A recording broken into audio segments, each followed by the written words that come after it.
Assalamu alaikum. This is Dr. Noshaba, and today in your Medical Globe e-learning class, you have been taught about primary biliary cholangitis and primary sclerosing cholangitis. First, we will talk about primary biliary cholangitis. तो ये first paragraph आपने read करना है. Epidemiology में जो underline की हुई है 2 लाइंस आपने सिर्फ यही करनी है कि strong female to male predominance होती है और ये मोर कॉमन होता है सिगरेट स्मोकर्स में. पैथोफिजियोलॉजी आपने डिटेल में नहीं करनी, बस ये 2 जीन्स के नाम आपने याद रखने हैं. Then there are clinical features. तो क्लिनिकल फीचर्स आपको पता है कि आपने सिनेरियो डायग्नोज करने के लिए आपको पता होना चाहिए क्लिनिकल फीचर्स का. एसोसिएटेड डिजीज में एसोसिएशंस आपको एटलीस्ट 2-3 एसोसिएशंस तो लाजमी पता हो. Then diagnosis and investigations.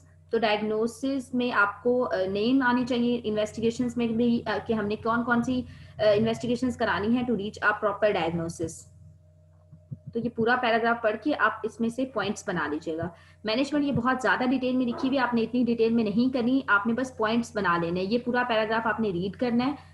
उसके बाद मैनेजमेंट जो है वो दी हुई है स्टेप वाइज भी कि अगर पेशेंट को प्लूराइटिस है या पेशेंट को फटीग है या मैल अब्जॉर्प्शन है तो हम क्या करेंगे. तो आपने बहुत सारी डिटेल नहीं करनी, आपको ये पता होना चाहिए प्लूराइटिस है तो हम कोलिस्टाइरामीन या यूरोडीऑक्सीकोलिक एसिड देंगे. फटीग है तो इसके हमारे पास कोई स्पेसिफिक ट्रीटमेंट नहीं है. मैल अब्जॉर्प्शन है तो हम जो डेफिशिएंसीज हैं बेसिकली जो फैट सॉल्युबल विटामिन्स हैं वो हम देंगे और हम सीलिक डिजीज को एक्सक्लूड करेंगे.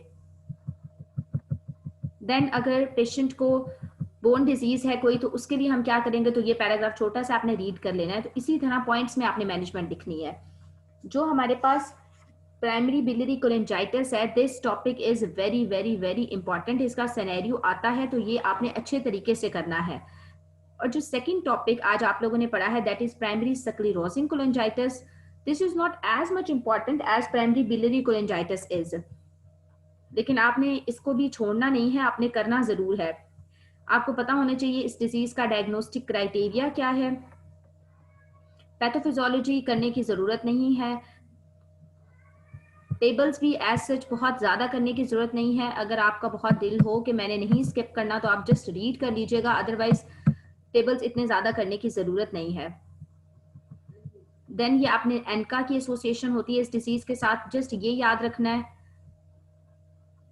Then there are clinical features. तो क्लिनिकल फीचर्स आपको सिनेरियो डायग्नोज करने के लिए पता होने चाहिए. आपको पता होने चाहिए कि हमने इस डिजीज को प्राइमरी बिलियरी कोलेंजाइटिस से कैसे डिफरेंशिएट करना है. इन्वेस्टिगेशंस में आपने बहुत सारी डिटेल पैराग्राफ नहीं लिखनी, सिर्फ 3 to 4 पॉइंट्स बना लेने इन्वेस्टिगेशंस के. देन मैनेजमेंट भी आपने ऐसे ही पॉइंट्स बना लेने हैं.